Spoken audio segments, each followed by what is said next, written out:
ergamoota Mikaa'el siidha. Aangoo kan siif kenne Waaqayyo gooftaadha. Eenyus hin danda'u humni kee jabaadha. Gaggeessaa Israa'elii ergamaa ifaadha. Dursaan ergamoota Mikaa'el siidha. Aangoo kan siif kenne Waaqayyo gooftaadha. Eenyus hin danda'u humni kee jabaadha.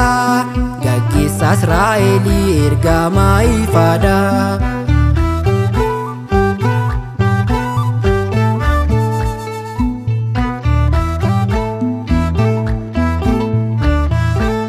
Waaqayyo gooftarraa ati arjummaa argatte. Ergamoota maraaf ati hoogganaa taate. Diinaa ilmaan namaa seefii keen kuffiste. Teessoo kabajaatiif Mikaa'el muudamte. Dursaan ergamoota Mikaa'el siidha. Aangoo kan siif kenne Waaqayyo gooftaadha. Eenyus hin danda'u humni kee jabaadha. Gaggeessaa Israa'elii ergamaa ifaadha.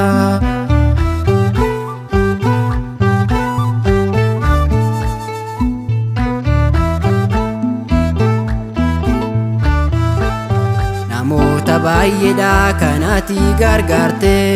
Qorumsa keessatti kan isaaniif birmatte. Moo'icha taatirtaaf samiirraa barriste. Saba Israa'elii galaana ceesiste. Dursaan ergamoota Mikaa'el siidha.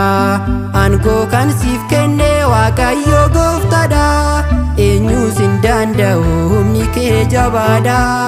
Gaggeessaa Israa'elii ergamaa ifaadha.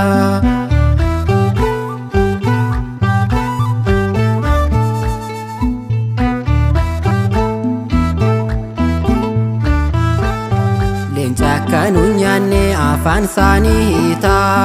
Akkuma Daani'eel ati abdii nuuf taata. Gurri kee yeroo hundaa nu hin dhaggeeffata. Kiyyoorraa nu oolchuuf gochoo diriirsita. Dursaan ergamoota Mikaa'el siidha. Aangoo kan siif kenne Waaqayyo gooftaadha. Eenyus hin danda'u humni kee jabaadha. Gaggeessaa Israa'elii ergamaa ifaadha.